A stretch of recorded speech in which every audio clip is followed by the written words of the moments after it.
சென்னை பெங்களூர் தேசிய நெடுஞ்சாலையை 6 வழி பாதையாக மாற்றும் பணியில் வாலாஜா திருப்பெரும்புதூர் இடையேயான பணிகள் கன்னித்தீவு கதையைப் போல் நீண்டு கொண்டிருப்பதாக மருத்துவர் ராமதாஸ் தெரிவித்துள்ளார். இந்நிலையில் அந்த பகுதியில் சாலை விரிவாக்கப் பணிகள் கைவிடப்பட்டுள்ளதால் மேலும் தாமதமாகும் என்று கூறியுள்ள அவர் 6 மாதங்களில் பணிகளை முடிக்க நடவடிக்கை எடுக்க வேண்டும் என வலியுறுத்தியுள்ளார். பாமக நிறுவனர் மருத்துவர் ராமதாஸ் வெளியிட்டுள்ள அறிக்கையில், சென்னை பெங்களூர் தேசிய நெடுஞ்சாலை 6 வழிச்சாலையாக அமைக்கப்பட்ட நிலையில் சென்னை மதுரவாயல் முதல் வாலாஜா வரையிலான 93 கிலோமீட்டர் நீளச் சாலை 4 வழிப்பாதையாகவும் அதிக விபத்துகள் நிகழும் சாலையாகவும் உள்ளதாக குறிப்பிட்டுள்ளார். இது தொடர்பாக பல அறிக்கைகளை வெளியிட்டதுடன் நடுவண் நெடுஞ்சாலைத்துறை அமைச்சர்களாக இருந்தவர்களுக்கு தொடர்ந்து கடிதங்களையும் எழுதினேன்.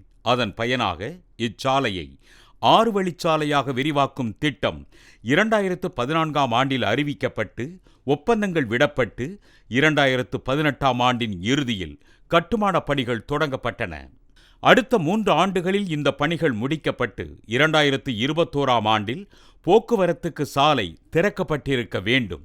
ஆனால் 6 ஆண்டுகள் நிறைவடைந்தும் கூட பணிகள் இன்னும் முடிவடையவில்லை. மொத்தம் 98 கிலோமீட்டர் நீள சாலையில் தமிழ்நாடு மாநில நெடுஞ்சாலை துறையால் மேற்கொள்ளப்பட்ட மதுரவாயல் முதல் திருப்பெரும்புதூர் வரையிலான 23 கிலோமீட்டர் நீள சாலை விரிவாக்கப் பணிகள் முடிவடைந்து விட்டன. மீதமுள்ள 70 கிலோமீட்டர் நீள சாலையில் காரைப்பேட்டை முதல் வாலாஜா வரையிலான 36 கிலோமீட்டர் நீளத்திற்கான பணிகள் 75 விழுக்காடு நிறைவடைந்து விட்டன. மீதமுள்ள பணிகளும் அடுத்த ஆண்டு மார்ச் மாதத்தில் நிறைவடைந்து விடும் என்று அறிவிக்கப்பட்டுள்ளது.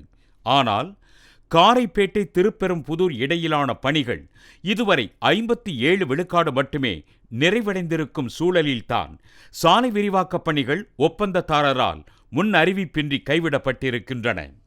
நெடுஞ்சாலை கட்டுமான பணிகளுக்கு தேவையான நிலக்கரி சாம்பல் இலவசமாக கிடைக்காததுதான் திட்டப்பணிகள் கைவிடப்பட்டதற்கு காரணம் என்று கூறப்படுகிறது. நாடு முழுவதும் உள்ள நிலக்கரி சுரங்கங்களில் இருந்து வெளியேற்றப்படும் நிலக்கரி சாம்பலில் 20 விழுக்காட்டை இலவசமாக வழங்க வேண்டும் என்று நடுவண் அரசால் பிறப்பிக்கப்பட்ட ஆணை 2022ஆம் ஆண்டில் ரத்து செய்யப்பட்டது. அதன்பின் 6 விழுக்காடு நிலக்கரி சாம்பலை இலவசமாக வழங்க வேண்டும் என்று தமிழக அரசு பிறப்பித்த ஆணையும் முறையாக செயல்படுத்தப்படவில்லை. இதனால் நிலக்கரி சாம்பலை விலை கொடுத்து வாங்கி பயன்படுத்தினால் திட்டச் செலவு அதிகரித்துவிடும் என்பதால் தான் திட்டப் பணிகளை ஒப்பந்ததாரர் திடீரென கைவிட்டு விட்டதாக கூறப்படுகிறது. இதனால் பாதிக்கப்படுவது அப்பாவி பொதுமக்கள்தான். காரைப்பேட்டை திருப்பெரும்புதூர் இடையிலான பணிகள் ஏற்கனவே தாமதமாக நடைபெற்று வருகின்றன. திட்டப்பணிகள் நிறுத்தப்பட்டுவிட்ட நிலையில் அதற்கான புதிய ஒப்பந்தத்தை கோரி நிறைவு செய்வதற்கு இன்னும் 4 முதல் 5 மாதங்கள் ஆகலாம். அதன் பிறகு பணிகள் தொடங்கப்பட்டால் கூட அப்பணிகள் நிறைவடைய குறைந்தது இன்னும் 2 ஆண்டுகளுக்கு மேலாகும் என்று கூறப்படுகிறது. 2021ஆம் ஆண்டில் நிறைவடைந்திருக்க வேண்டிய பணிகள் 2024ஆம் ஆண்டை கடந்தும் கன்னித்தீவு கதையைப் போல் அனுமதிக்க முடியாது. சாலை பணிகள் தாமதமாவதால் சாலை விபத்துகள் அதிகரித்து வருகின்றன. வாலாஜா திருப்பெரும்புதூர் இடையிலான சாலை விரிவாக்க பணிகள் தொடங்கிய பிறகு 2019ஆம் ஆண்டு ஏப்ரல் முதல் 2022ஆம் ஆண்டு செப்டம்பர் மாதம் வரையிலான 3½ ஆண்டுகளில், அதாவது 1277 நாட்களில் இந்த பகுதியில் மொத்தம் 786 விபத்துகள் நிகழ்ந்துள்ளன. அதற்கு பிந்தைய புள்ளி விவரங்கள் இன்னும் வெளியாகவில்லை. 2022, 2023 ஆகிய ஆண்டுகளில் விபத்து அதிகரித்துள்ளதாக தெரிகிறது.